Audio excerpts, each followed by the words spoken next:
Hello folks, so we're just coming up the hill from Portoroge and we're heading to what is called a sculpture park. On our right we've got a campsite, lots of lovely people camping here today. They have a good view over Portoroge and down towards Bernardine, getting into the area of Peyrans. We're puffing our way up a hill at the moment, soon be there though. I noticed last time I was in the sculpture park that there are some trees, and alongside big slabs of granite you don't normally expect trees, so we're going to have a look and see what these trees are about. Okay, here's the car park. We'll turn right here. Well, actually just ahead is part of Forma Viva, where I think they do some of their sort of preparatory work. I can see a white, I really can't describe it, it's like a squiggle with a lump on the end. It looks very new and very nice. There's some other bits and pieces and lots of chips of rock.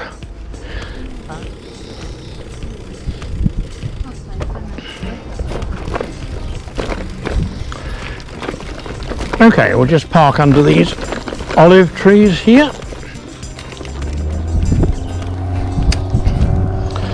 That'll do.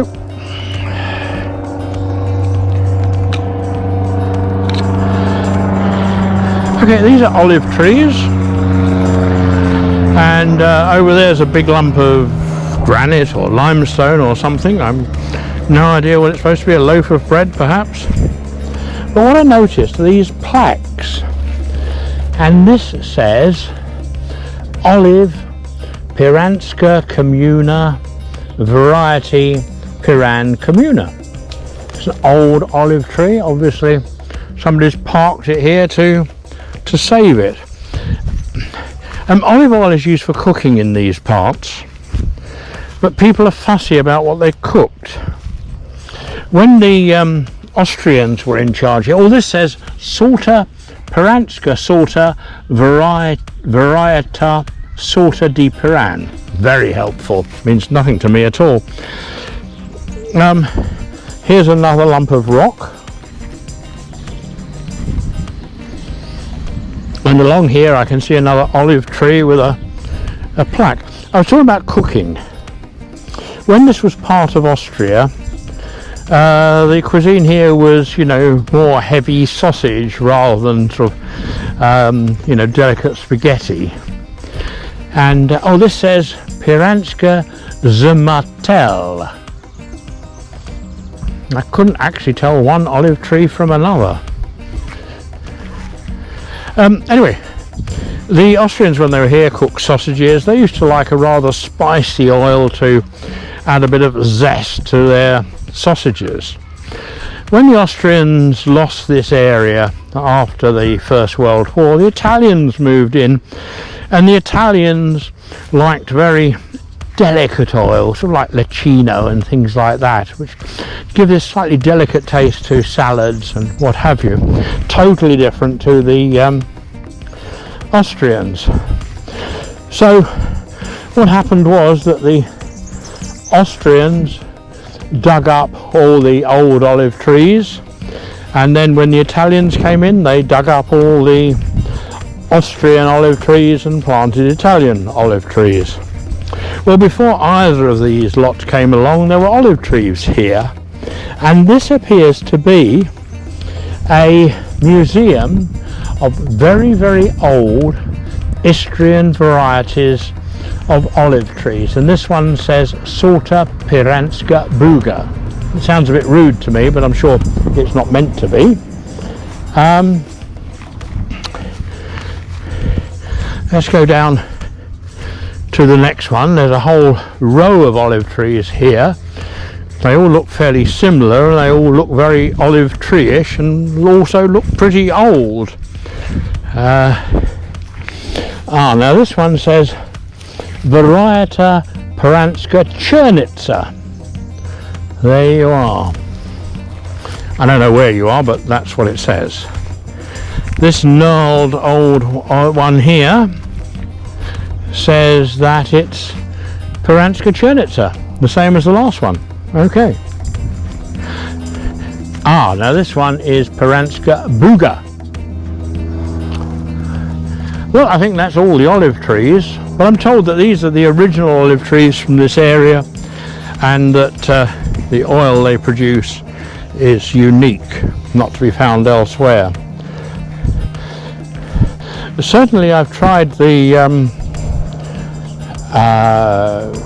oil from here, the Belitzer. I've tried, very, very strong, very, very powerful and high in polyphenols, I think it is. The polyphenols give a very strong flavour, but they also preserve the oil so it lasts from 1 year to the next. So that's about all I can tell you about olive trees. Right, this beautiful piece of rock says it's Yuri Beljaz, Yugoslavia.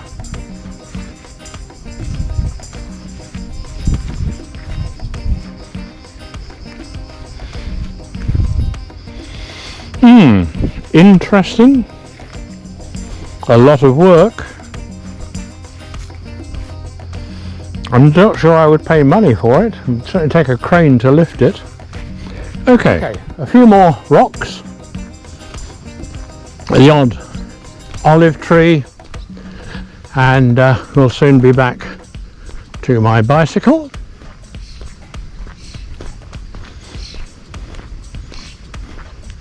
Gosh, that's quite a big village up on the hill there. I guess that's called Malia.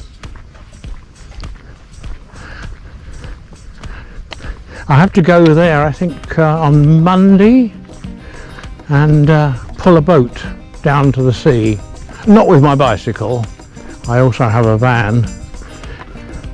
Right, this piece here is by Kazimierz Lukasz Złuszczko. He's from Poland, or she's from Poland.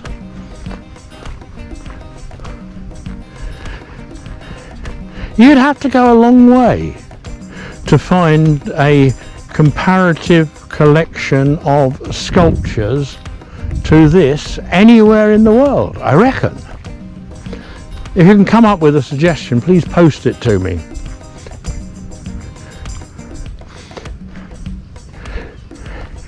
Okay, this one is from Japan. Shigeru Sugimoto.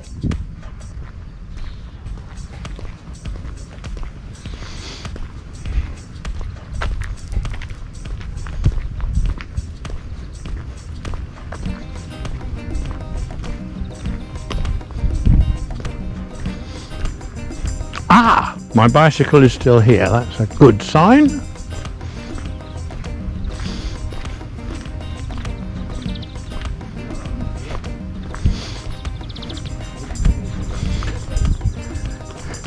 This is interesting, it looks a little bit like a couple embracing, and it's by Teddy Carrasco or something like that, and Teddy is from Bolivia, and this was placed at Forma-Viva in 1962.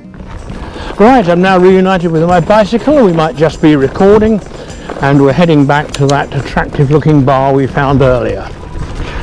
So you've seen all of this before, but in the opposite direction. The sun is shining, the sky is blue, I can't see a cloud, and I'm looking forward to a drink.